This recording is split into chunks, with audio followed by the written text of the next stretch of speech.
Pedro Salinas, un poeta.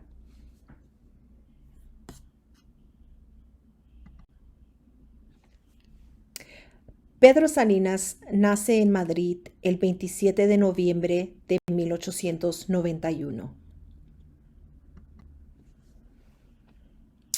El padre de Pedro era un mercante de ropa y murió en 1899, y Pedro quedó huérfano de padre. Pedro empezó a estudiar la carrera de Derecho en la Universidad Central de Madrid en 1908.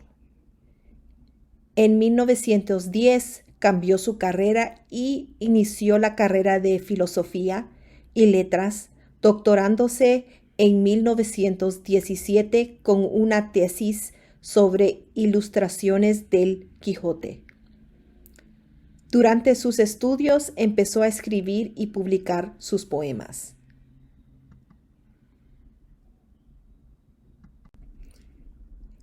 En 1913 es nombrado secretario de la sección de literatura de Ateneo de Madrid. Empieza a trabajar como lector de español en la Universidad Sorbona de París hasta 1917. En París conoce a su esposa Margarita Bonmatí. Los primeros años en París, él estaba recién casado y le permitió traducir los primeros volúmenes de En busca del tiempo perdido de Marcel Proust. Pedro regresa a España tras ganar la cátedra de literatura española en la Universidad de Sevilla.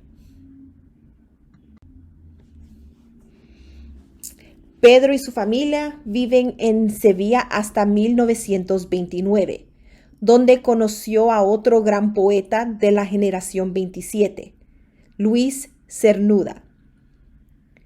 Pedro Salinas era uno de los poetas de la generación 27.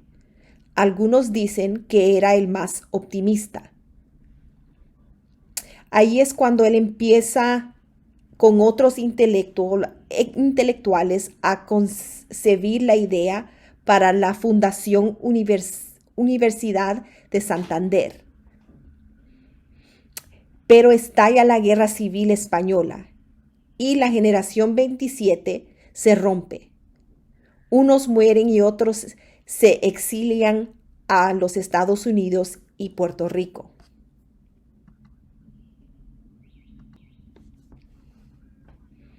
En Santander se dice que conoció a una estudiante estadounidense, Catherine Whitmore.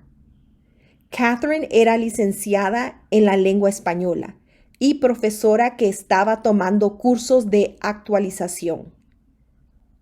Empezaron una relación de amor mutua y que era muy intensa.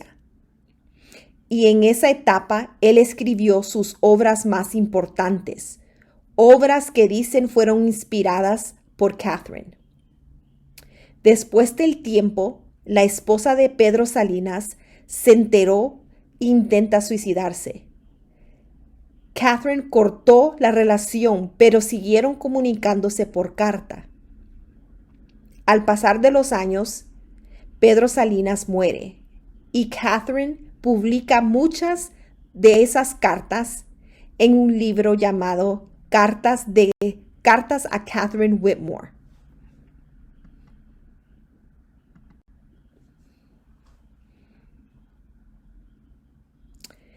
La familia de Pedro vive en el exilio entre Argel y Francia.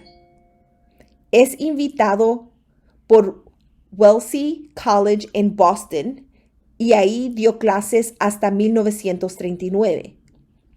Luego dio clases en Johns Hopkins University en Baltimore.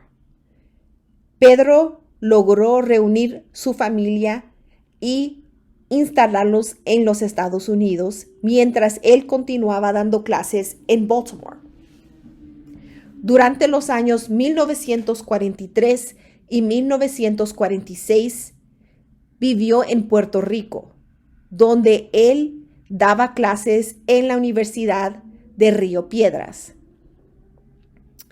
Él murió en Boston en 1951, pero fue enterrado en Puerto Rico. En su primera etapa de poesía, dicen que esa etapa era la etapa pura, en la que él se inspiró mucho en la literatura clásica de España y mucha de su inspiración también fue de él, otro poeta, Rubén Darío. En la segunda etapa era la etapa de plenitud, donde Pedro escribe sus obras más importantes como La voz a ti de vida en 1933, que fue dedicada a Catherine Whitmore. En esta etapa se colaboraba con más con la generación 27. En su tercera etapa fue durante el exilio, donde los de la generación 27 estaban separados y en países diferentes debido a la guerra civil y después a la Segunda Guerra Mundial. Esto causó que Pedro escribiera poemas con emociones de angustia y temas existenciales. El estilo de escribir de Pedro Salinas se parecía a la prosa. Conceptismos interior. Pedro Salinas usaba palabras simples, pero utilizaba el juego de palabras y metáforos, entonces era necesario interpretar los poemas. Tú vives siempre en tus actos. Con la punta de los dedos pulsas el mundo. Le arrancas auroras, triunfos, colores, alegrías. Es tu música. La vida es lo que tú tocas. Pedro Salinas.